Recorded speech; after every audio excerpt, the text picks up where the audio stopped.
Hello everybody and welcome back to Dead Rising 2. In this video I'm going to be rounding up a few survivors before we have to go and do our next case file, 4-1. And that takes place at 11 p.m. and according to my watch, it's only 7 p.m. I'm going to be rounding up 2 survivors and taking care of one last little thing before we move on. But I do have quite a bit of downtime in between doing all these things. There's really no rush. Both of our survivors pop up at the same time, and other than that, I don't have anything really planned. So I'm going to replenish my stock in preparation for the next case file. And I would also like to change Chuck's outfit. He looks very pretty, but I have plans for a little something different. You can't wear women's clothes forever, Chuck. You gotta be a little bit more adventurous than that. I mean, what's more adventurous than wearing women's clothes around the mall? I don't know. There's lots of stuff that Chuck can wear though, so I would like to get him into a couple of different outfits. Right now I'm doing alright in terms of weapons. I've got 3 pairs of knife gloves, a spiked bat, 2 defilers, and only 1 orange juice, so I think I'll pick up another one of those since they are a really good healing item, and I do need a couple of those for the upcoming case file. Our first stop is going to be over at the Palisades Mall. We're going to use our handy shortcut that has been incredibly helpful thus far. And the reason that I'm in the Palisades Mall is because I need to pick up a gun before I go to see our first survivor. He's a secret survivor, shows up at 8 o'clock, but if you speak to him and you don't have a gun in your inventory, he will not join. And the reason I'm going to the Palisades is because there is a conveniently placed gun over by the water slide, and the survivor also appears right outside the Atlantica Casino, which is connected to the mall, so it all lines up very nicely. I'm going to be putting on my robot mask and some children's clothing, because now that Chuck has been wearing women's clothing, I think it's time for him to try on some children's clothing. I did forget the shoes though. There is a nice pair of shoes that goes with the superhero outfit. But I forgot it, unfortunately. It is in the Royal Flush Plaza, though, so I can always go pick that up when we drop off our survivors. Looks a little silly to be wearing high heels with this, but then again, the whole outfit is silly, so I don't know what I'm griping about. Now that I have the gun, I pretty much just have to wait until 8 o'clock rolls around. There are other locations to get guns in the mall. There is an LMG located in the Yucatan Casino, and sometimes the mall cops will also drop handguns. These guys over here, you can see that this one has a handgun. They actually all do, which is a little bit rare, because they carry different types of weapons. Some of them carry handguns, and some of them carry nightsticks, and I do believe they also carry Bowie knives, so there is no 100% guarantee that you are going to get a gun from them, so that's why I chose to grab the gun from here. And while I wait, I suppose that I will go around and pick up what little spare bits of cash I can here. Saving up my money, I'm almost up to 500,000, which is nice. Move out of my way, chair. I could do a little bit of gambling, I guess, but I don't really feel like it right now. I do a lot of gambling in this game, off-screen, and I had to do a lot of gambling in previous playthroughs to get enough money to afford that $6 million SUV. So for now, I think I'll just go around and pick up the scraps here. Just add a little bit of money to my total. A little bit of spending money. Well, I'm just waiting for 8 o'clock to roll around. Lots of slot machines in here, though. You can spend a considerable amount of time gambling, and you can win a lot of money, especially if you do have those convenient gambling magazines. Ah, zombies. In my way. Move it.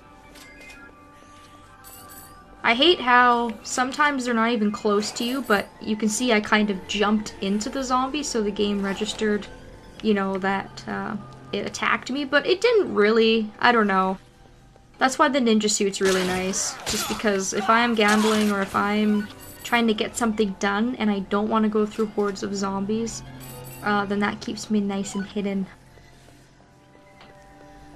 So here is the exit onto the Silver Strip, or Fortune Park, I guess is the location. And the survivor should be right outside the door here. Alright, so here's Janice. Let's talk to him. Because we have our gun, he should come with us right away, as soon as we talk to him a little bit. Chuck is, of course, going to sell him on the whole safe house thing. And he has his retirement fund in that briefcase, apparently, so that's why he wants you to protect him with the gun. He really wants to make sure that he doesn't lose that cash.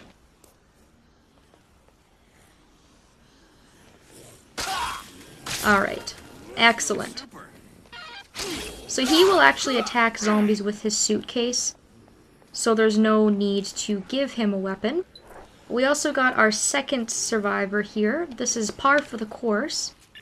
And we have to pick up this woman in the Spore Trance sports store in the Royal Flush Plaza.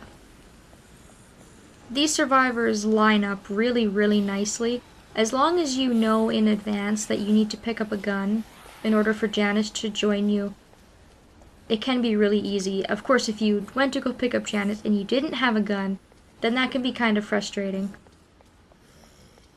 But hopefully, if you didn't know where that gun was in the Palisades, that might help you if you're really struggling to find one, because he's right outside that location.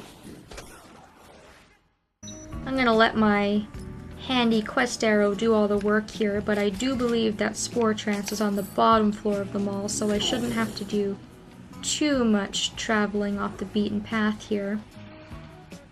In fact, I can see it. It's right over here.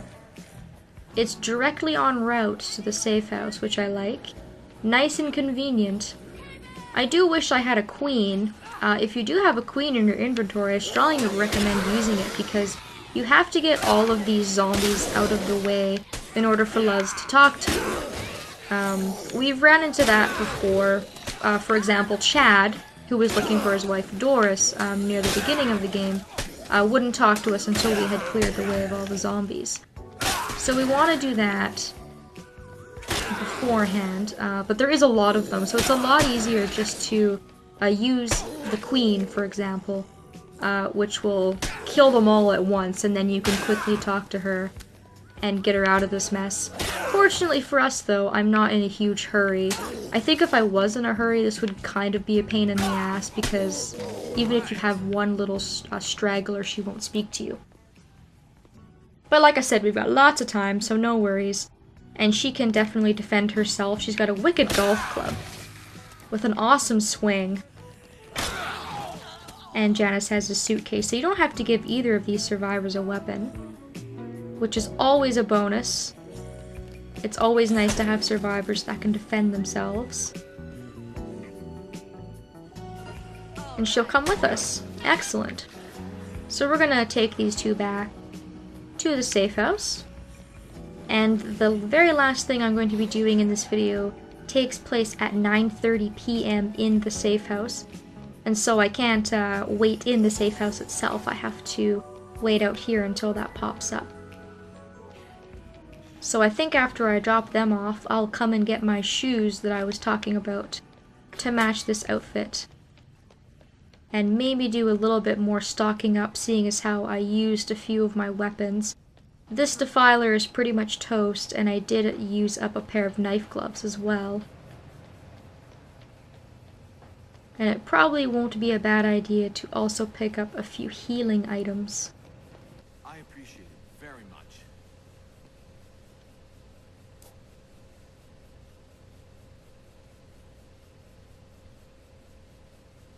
Wow, okay, awesome. Not only do we get tons of PP for escorting those two back to the safe house, but Janice will also give you $70,000 for saving him. I guess he had so much money in that suitcase for retirement that he didn't mind giving us a little bit, which is nice. I'm glad that some of these survivors aren't total jerks. And interestingly enough, if you kill Janice, instead of bringing him back to the safe house, you will still get money, but it will only be $50,000. So either way, it's a win situation. That's not an amount of money to scoff at. You can gamble and play slots to get $50,000 or $70,000, but it's a bit more time consuming. It's a lot nicer just to have that money kind of handed to you for a rather simple escort. Anyways, the shoes I wanted to pick up were here. These are the kids' superhero boots, and as you can see, it goes with my outfit much better than the ladies' heels did, so I'm glad to have those on my feet. Now I look like a real superhero. I wonder what Katie thinks of my outfit. Every time you bring her Zombrex wearing a ridiculous outfit, I just wonder, you know, what's going through her mind. But there's no interesting sort of dialogue programmed into the game where she says anything about what Chuck is wearing. I think that would be kind of cool, because she seems so grown up. I can imagine her, you know, saying something, you know, why are you wearing that, Dad, or whatever. But she doesn't. She's just thankful that I get her Zombrex, as she should be, since I have to work my butt off to get them for her. Now my inventory's full. And what time is it right now? 9:15, alright. The next objective should be coming up in about 15 minutes, so I'm just gonna wait outside the safe house until it comes up. I also have a can of spray paint in my inventory. I haven't had a chance to explain what that's all about yet, and I am saving it for a bonus episode where I will be going over that in a bit more detail. You can use spray paint to spray over Zombrex posters in the mall, and if you spray paint them all, you get an achievement for it. But right now, it's kind of just a waste of space in my inventory until I get a chance to show that off. I'm gonna drop the gun though, because that was taking up space in my inventory. Guns aren't really my playstyle. I don't really like to use them, so it's really no loss to me to dump it off. And the inventory slot will not go to waste. I will definitely find something to fill it up with. Perhaps I'll put another spiked bat in my inventory or something. Alright, so any second now it should come up. There it is. So Stuart's scheme. Stuart has been riling people up. I have to get back to the safe house and talk to him.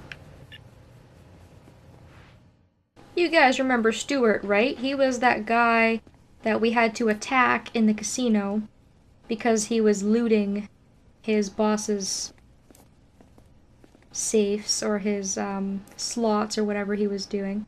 So he's going to accuse us of being a terrorist. He saw what was going on TV, and of course he believes it. We're kind of starting to figure the story out about what's really gone on, but we haven't had the opportunity to actually clear our names. So there are still a lot of people out there that think that we did this. Including Stuart. But this isn't particularly difficult. All you have to do is make it back to the safe house in time to speak to him and calm him down. Now, good thing Chuck is a smooth talker, because it doesn't take long to calm him down. Of course, we kind of blackmail him by telling him that we had found him trying to loot the casino, which seems to shut him up real fast. He talks a big game, but he's definitely nothing to worry about. And of course, if you didn't save Stuart, then you won't be able to get the opportunity to see this. So we fixed the mutiny from taking place, 10,000 PP for that.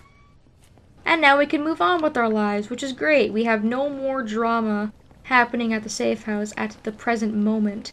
And so we are now free to go about our business. Our next case file is going to start in about an hour, so what I'll probably do is meet you guys over near the Shoal nightclub in the next video. Thank you all for watching, and I hope that I will see you next time.